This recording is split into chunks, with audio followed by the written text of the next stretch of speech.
வணக்கம். என்ன செய்தியை பார்க்க போறோம்னு கேட்டீங்கன்னா, பாஜக கூட்டணியில் தேமுதிக நீண்ட நாள் பிரச்சனை முடிவுக்கு வந்தது. கூட்டணி தொடர்பாக திமுகவும் கருத்து தெரிவித்திருக்கிறது. திமுக தெரிவித்திருக்கின்ற கருத்து அதி முக்கியத்துவம் வாழ்ந்ததாக இருக்கிறது. என்ன சொல்லியிருக்கிறாங்க அப்படின்ற விஷயத்தை சேர்த்தே நம்ம பார்க்கலாம். இதுவரைக்கும் நம்ம சேனலை சப்ஸ்கிரைப் பண்ணாத நண்பர்கள் சப்ஸ்கிரைப் பண்ணிக்கோங்க, கொஞ்சம் சப்போர்ட் பண்ணுங்க. இப்போ தேமுதிக பாஜக கூட்டணிக்கு வருதுன்னு சொல்றோம் இல்லையா, அது தொடர்பாக திண்டுக்கல் சீனிவாசன் அவர்கள் என்ன சொல்லியிருக்கிறார் என்ற விஷயத்தை நீங்க பார்த்துட்டு வந்துருங்க. தேமுதிக கூட மாண்புமிகு எல் முருகன் அவர்களும் மாண்புமிகு நேற்று நடந்த பிஜேபி கட்சி கூட்டத்திலும் அவர்கள் அறிவித்திருக்கிறார்கள். தேசிய தலைமை அவங்களோட பேசிட்டு இருக்காங்க. திண்டுக்கல் சீனிவாசன் அவர்கள் என்ன சொல்றாருன்னு கேட்டீங்கன்னா, நாங்க தேமுதிக இடத்துல பேச்சுவார்த்தை நடத்தணுங்க. நாங்கள் 2025 தேமுதிகவுக்கு மாநிலங்களவை உறுப்பினர் பதவி தருவோம் அப்படின்றத உறுதிப்படுத்தி விட்டோம். ஆனால் தேமுதிக பொறுத்த வரைக்கும் அதிக தொகுதி கேட்டால் கூட பரவாயில்ல, ஆனால் அவங்க மத்திய அமைச்சர் பதவி கேட்குறாங்க. மத்திய அமைச்சர் பதவியானது எங்களால் கொடுக்க முடியுங்களா? நாங்கள் பாஜக கூட்டணியில் தான் இருக்கிறோம், ஆனால் நாங்கள் மத்திய அமைச்சரவையில் இடம்பெறவே இல்லை. நாங்களே இடம்பெறாத பொழுது நாங்கள் எப்படிங்க மத்திய அமைச்சரவை வாங்கி கொடுக்க முடியும்? அதனால தேமுதிகவை நாங்கள் பாஜக இடத்துல பேசிக்கங்க அப்படின்னு சொல்லிட்டோம்.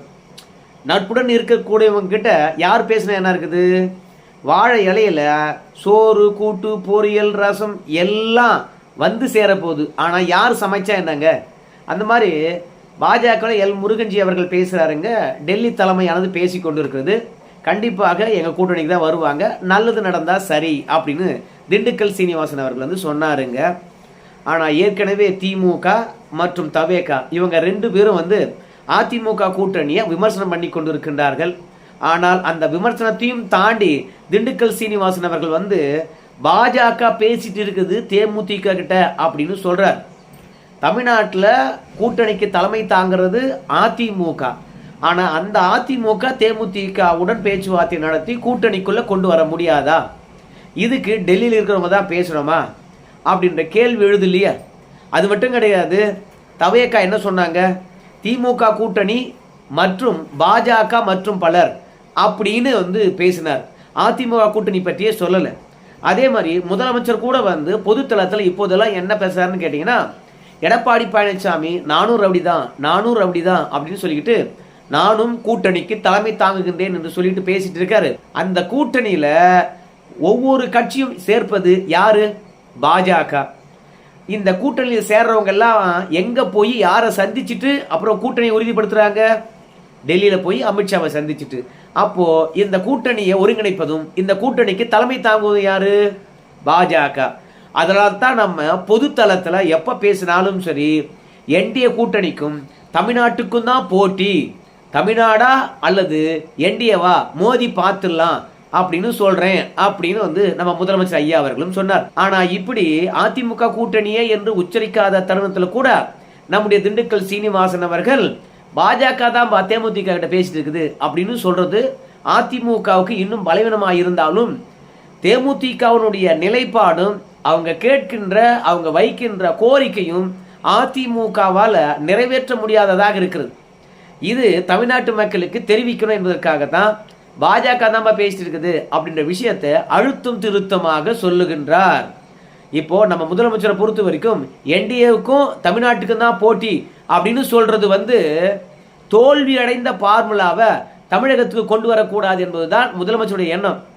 என்ன தோல்வி அடைந்த பார்முலா அப்படின்னு சொல்லிட்டு கேட்பீங்க. மற்ற மாநிலங்கள்ல இண்டி கூட்டணியா என்டிஏ கூட்டணியா பார்த்துடலாமா அப்படின்னு சொல்லிட்டு ஒவ்வொருத்தரும் களத்தில் இறங்கினாங்க. லேட்டஸ்டா பீகார்ல கூட இண்டி கூட்டணியா அல்லது என்டிஏவா மோதி பார்த்துலாம் தான் களம் இறங்கினாங்க. ஆனா இந்த இண்டி கூட்டணியும் என்டிஏவும் பொதுத்தளத்திலையும் சரி மக்கள்கிட்டையும் சரி பெருசா ஆதரவு பெறவே இல்லைங்க. எல்லா மாநிலங்கள்லயும் இண்டி கூட்டணி என்டிஏ ரெண்டும் நேருக்கு நேர் மோதுகின்ற போது தோத்து போகுது. அதையே நம்ம தமிழகத்திலையும் பேசக்கூடாது. அப்படி பேசினா பாஜக காரங்க பாத்தீங்கன்னா ஈஸியா பிரச்சாரம் பண்ணிட்டு போவாங்க. ஏதாவது ஒரு இடத்துல இந்தியா கூட்டணின்னு சொல்றீங்களே, அந்த இந்தியா கூட்டணியானது என்டிஏவை எதிர்த்து வெற்றி பெற்றிருக்குதா? வெற்றி பெற்ற ஒரு மாநிலத்தை சொல்லுங்க பார்க்கலாம். ஏற்கனவே தோல்வி அடைந்த கூட்டணியை கொண்டு தமிழகத்தில் வச்சுக்கிட்டு இந்தியா கூட்டணிக்கும் என்டிஏ கூட்டணிக்கு தான் போட்டின்னு சொல்லிட்டு இருக்கிறியா அப்படின்னு கேட்பாங்க இல்லையா. அதனால ஒரு இடத்துல கூட வந்து நம்ம முதலமைச்சரை பொறுத்த வரைக்கும் இந்தியா கூட்டணி மற்றும் என்டிஏ அப்படின்னு 2 பேருக்கு தான் போட்டி அப்படின்னு பேசுவதே கிடையாதுங்க. அதுக்கு பதிலாக என்டிஏவா தமிழ்நாடா பார்த்துடலாம் வாங்க அப்படின்னு சொல்லிட்டு ட்ரெண்டையே மாற்றிட்டாரு.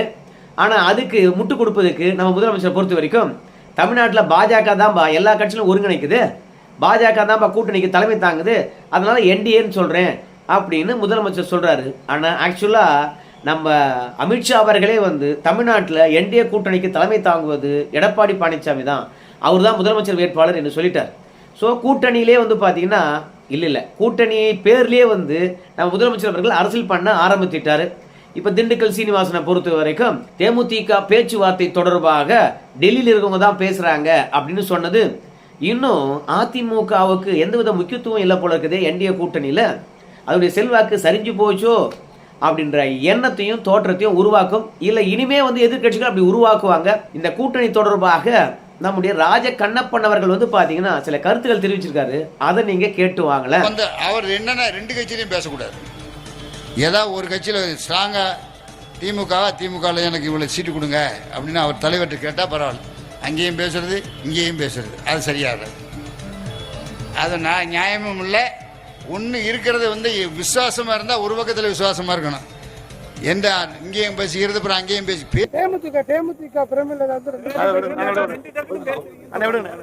கூட்டணி கட்சி அதெல்லாம் ஒரு கட்சி பெரிய கட்சியை பத்தி பேசணும்.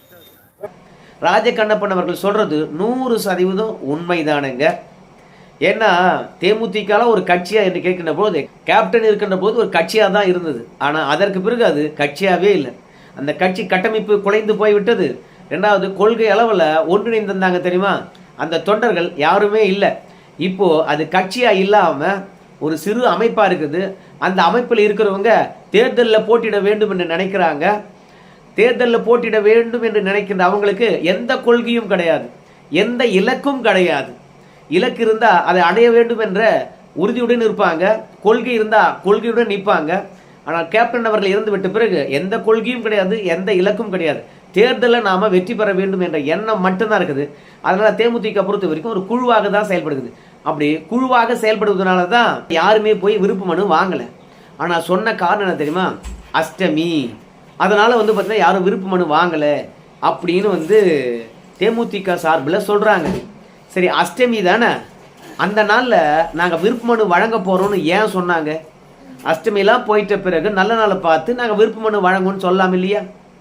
மொத்தத்தில் தேமுதிக பொறுத்த வரைக்கும் காலியான கூடாரம். ஆனால் காலியான கூடாரமாக இருந்தாலும் சரி அவங்களுக்கு ஆசை ரொம்பவே அதிகம், அவங்கள திருப்திப்படுத்தவே முடியல. அப்படி திருப்திப்படுத்த முடியாத காரணத்தினால்தான் பாஜக நீயே பார்த்து பேசிக்கப்பா, அந்த பொம்பளை மத்திய அமைச்சர்லாம் கேட்குதுப்பா, அவங்களுக்கு எத்தனை சதவீத ஓட்டு இருக்குதுன்னு சொல்லிட்டு நாங்கள் நாடாளுமன்ற தேர்தலையே பார்த்துட்டா சாமி. ஆனால் மீண்டும் அந்த அம்மாவை பொறுத்த வரைக்கும் எனக்கு இல்லாத செல்வாக்கா, தேமுதிக இல்லாத செல்வாக்கா அப்படின்னு சொல்லிவிட்டு காசை கொடுத்து கூட்டத்தை கூட்டிட்டு பேரம் பேசிட்டு இருக்கிறா சாமி, என்னால் முடியல நீயே பார்த்துக்க அப்படின்னு பாஜக கிட்ட அதிமுக தேமுதிகவை தள்ளி விட்டுடுச்சு. உண்மையாகவே தேமுதிகவுக்கு இருக்கின்ற தகுதியை விட அந்த அம்மா அதிகமாக தான் ஆசைப்படுது என்பதில் மாற்றுக்கிறது கிடையாது. அதில் ராஜகண்ணப்பனை பொறுத்த வரைக்கும் அழகாக போட்டு உடைச்சிருப்பார். தேமுதிக ஒரு கட்சியா, ஏதாவது பெரிய கட்சி இருந்தால் சொல்லுங்க போங்க அப்படின்னு சொல்கிறார். ஏன் தெரியுமா, எத்தனையோ கட்சிகள் இடத்துல திமுக கூட்டணி பேச்சுவார்த்தை நடத்தியிருக்கு. ஆனால் தேமுதிக பேரம் பேசுகிற மாதிரி வேற எந்த கட்சியும் பேரம் பேசுறதே கிடையாது. அதுவும் ராஜகண்ணப்பனை பொறுத்த வரைக்கும் அழகாக தெளிவாகவே சொல்லியிருப்பார். ஆனால் ஒரே நேரத்தில் 2 கட்சி இடத்துல பேரம் பேசுகிறாங்க ஐயா, எப்படியா பேச முடியும்? ஒன்று உறுதியாக திமுக கூட்டணிக்கு தான் வரோம், எத்தனை தொகுதி அப்படின்னு சொல்லிவிட்டு தொகுதியை பற்றி பேசணும். தொகுதி உடன்பாடு ஏற்பட்டால் நாங்கள் திமுக கூட்டணியில் இணைந்து விட்டோம்னு சொல்லலாம். ஒருவேளை தொகுதி உடன்பாடு ஏற்படவில்லை என்றால் நீங்கள் மீண்டும் போய் அதிமுக கிட்ட பேசலாம். அதிமுக ஒன்று வந்து பார்த்தீங்கன்னா நீங்கள் இத்தனை நாள் அங்கே பேசியிருந்தீங்க, ஏன் இங்கே வந்தீங்க அப்படின்னு கேட்க போகிறது கிடையாது. அதே மாதிரி முதல்ல அதிமுக கிட்ட பேசிட்டு கூட்டணி உங்ககிட்ட தான் சொல்லிட்டு உறுதிப்படுத்தி விட்டு எத்தனை தொகுதி என்று பேசி முடிவெடுத்து விட்டு அதற்கு பிறகு தொகுதி உடன்பாடு ஏற்படலைன்னா திமுக கிட்ட போய் பேசலாம். திமுகவும் ஏன் நீ அதிமுக கூட்டணி விட்டு வந்த, எனக்கு வேணாம் அப்படின்னு சொல்ல போகிறது கிடையாது. ஏன்னா எல்லா கட்சிகளுமே வந்து தொகுதி உடன்பாடின் போது தான் கூட்டணி விட்டு வெளியேறுவாங்க, அது இயல்பான ஒன்று. ஆனால் இவங்க அப்படி கிடையாது. எல்கே சுதீஷ் அவர்களை பொறுத்த வரைக்கும் எடப்பாடி பழனிசாமி கிட்ட போய் பேசுறாரு, பிரேமலதா விஜயகாந்த் அவர்களை பொறுத்த வரைக்கும் திமுக கிட்ட போய் பேசுகிறாங்க. ஒரே தருணத்தில் 2 பேர்கிட்டையும் பேசுகிறாங்க. 2 பேரும் எவ்வளோ ஆஃபர் தரீங்க அப்படின்னு கேட்குறாங்க. 2 பேரும் எவ்வளோ மேலவை எம்பி தரீங்கன்னு கேட்குறாங்க. ஸோ திமுக கிட்ட வேற பேரம், அதிமுக கிட்ட வேற பேரம். அதிமுக கிட்ட வந்தால் மேலவை எம்பி உடன் வந்து அமைச்சர் பதவி, திமுக கிட்ட போனால் தொகுதி மற்றும் மேலவை எம்பியோடு நிறுத்திக்கிறாங்க. ஸோ மொத்தத்தில் 2 பேர் இடத்துல அவங்க பேசுகிற பேரம் என்பது அரசியல் களத்தில் ஒரு புதிய கலாச்சாரத்தை உருவாக்கிடும் போடுது. அதனால் திமுக பொறுத்த வரைக்கும் கதவை அடைச்சிடுச்சு. எப்பா சாமி, இந்த மாதிரி மட்டமான ஆளையை நான் பார்க்கறா சாமி, என்ன இப்படி வந்து தேர்தல் களத்தில் பேரம் பேசிட்டு இருக்காங்க அப்படின்னு சொல்லிட்டு தேமுதிக வேண்டாம், புதிய கட்சிகள் வேண்டாம் என்று திமுக முடிவெடுத்து விட்டதுங்க.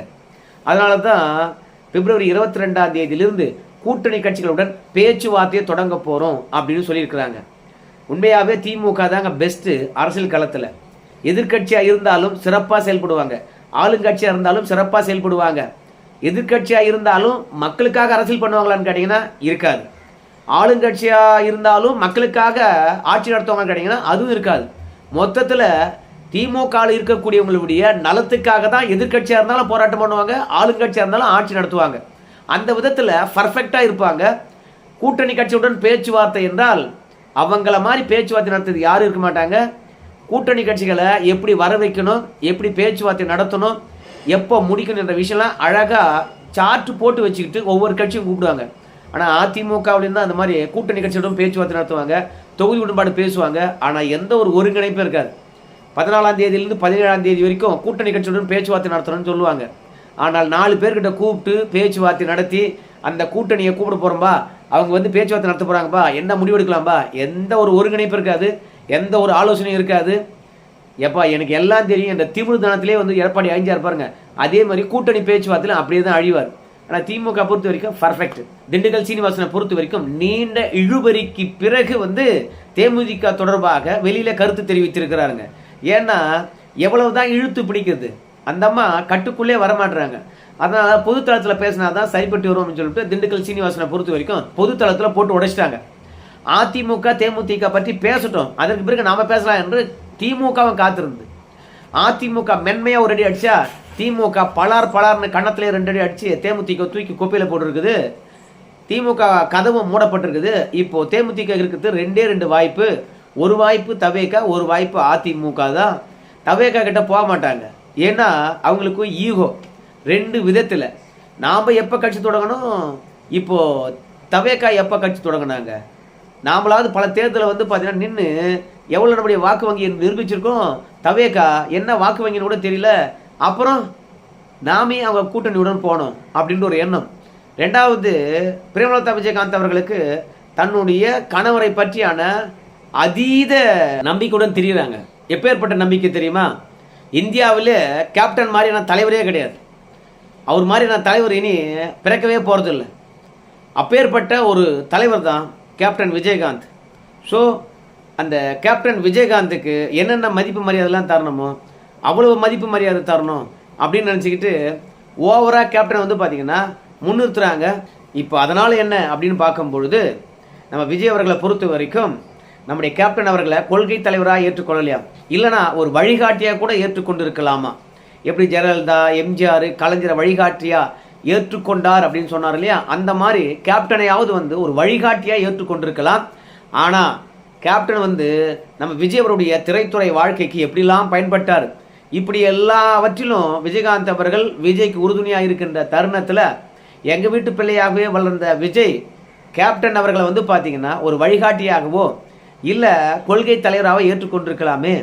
எங்கள் தலைவர்லாம் எப்போ ஏற்பட்ட தலைவர் தெரியுமா அப்படின்னு விஜயகாந்த் அவர்கள் இந்தியாவிலே இது வரைக்கும் பிறக்காத, இனிமேல் பிறக்க போகின்ற தலைவர்களை விட உச்சபட்ச தலைவர் தான். அவ்வளோ நல்லவர், வல்லவர்.